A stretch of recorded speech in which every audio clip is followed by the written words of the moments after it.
Hey, core group leaders. A few weeks ago, we talked about sending videos that were going to be helpful for you, aside from the monthly trainings that we offer at Core. These videos are going to be sent out bi-weekly. They're going to be helpful for you as you lead your group. This week's conversation is with Steve Miller as we dive into the area of discipleship. I think this is going to be extremely helpful for you. And oh, by the way, if you have headphones, please put them on because the audio is pretty low.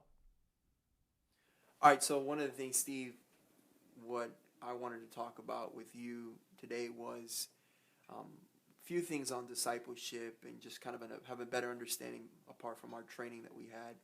And so one of the questions that I have for you is, in your own words, what is a disciple? A disciple, I think, is somebody who follows Jesus, obviously, but in every area of their life.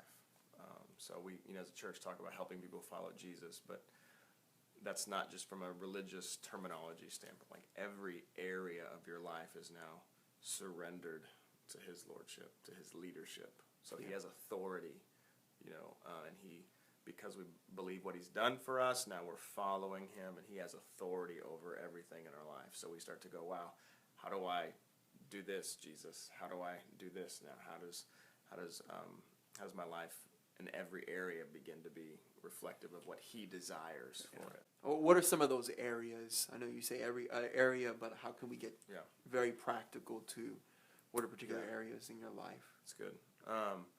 Internally, I would say, like, how I see myself. Like, do I now see myself as a child of God first and foremost? Mm-hmm. Do I believe that identity? Is that how I'm viewing myself as God now has declared me?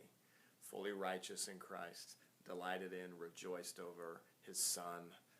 He's not angry at me. He's not, disappointed in me anymore. Like, I have a brand new identity and a new relationship with God to where that's how he sees me. And I'm constantly working to try to believe that and, to surrender to that and then live out of that. So I think that identity area first and foremost. Yeah. And then we talk about worship. So my response would be, now I want to respond to God, and I want to think about, how do I use my time?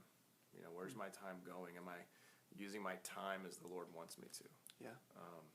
Am I money? How do I handle the money that God's, we're called stewards in the Bible. So he's given me, whether it's a lot or a little, like, is that really surrendered to him? If I said, Jesus, how do you want me to handle this? Yeah. And I think sometimes we just go, oh, thank you for this, but how do you want me to handle it? How do you want me to steward this? Yeah. From giving to saving to being wise, to being generous like him. But,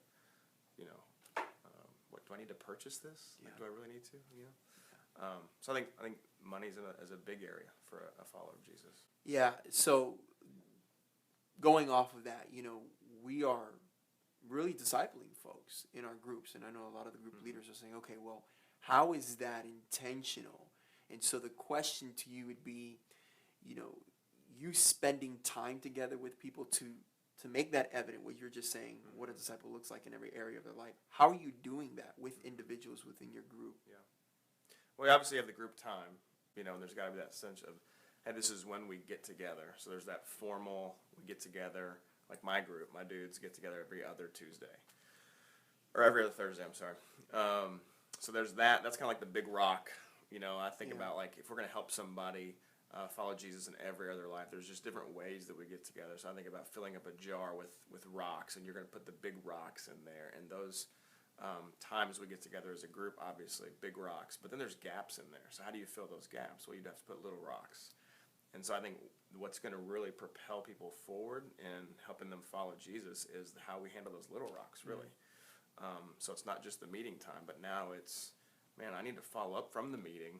And, I noticed that, Joe said this, or I noticed that he, said he was going to be there and he wasn't again. And so I'm just kind of like, what's going on in his life? And so I'm looking for now those little rocks of, like, phone calls, texts, coffees together. Why don't you come on over for dinner? Why don't we go grab something together and let's talk and catch up on this. So those, I think, are what makes the difference between, just running a good group meeting, and we say really how, if this is going to get into, if discipleship is going to be more than just come to a meeting, and it's really going to be, I'm going to help you in every area of your life follow Jesus, then I've got to get closer. I've got to spend more time. So I think those pieces are huge, and you see that come out in the group meeting when I try to use that group meeting time knowing that that's not all the work. That's kind of going to show me where the work is coming out of there. Yeah. You know, that I follow up with people. Yeah. There's a boldness element that takes place, though, whenever you're really challenging people, Yeah. when you're having those conversations with them. And in discipleship, sometimes you have to go there with people. What has been your experience, maybe kind of like from an apprehension standpoint, like, do I go there? Do I have that? Yeah.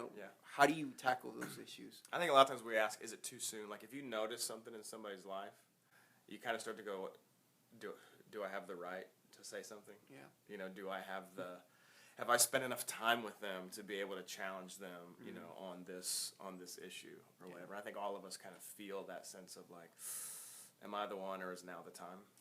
And I think we have to give ourselves grace in that and just go, you know what, I may say this wrong, but I love you. Yeah. And even after I say it with somebody, I'm not saying it so I can push them away. I'm saying it so I can draw near to them. So if I come at it with that approach, knowing that, man, like just on Sunday, for instance, I had to say something really difficult to, you know, one of the guys in my group. And I know that I've got to keep that conversation going so he doesn't hear that as, now I've pushed him away. He hasn't performed well enough to be in my presence. Yeah. Like, I don't want that. I want him to know, hey, I love you. That's why I'm noticing this. And I want to see this area of your life, you know, represent Jesus and come under his lordship. And I'm going to stay with you through it to help you do that. And I just think most people haven't experienced that. They've experienced the pushing away once somebody sees the cracks in the armor. Yeah. And I think to disciple someone says, I see the crack, I'm going to help you with it. Yeah. You know, it's a good deal. Thanks, bro.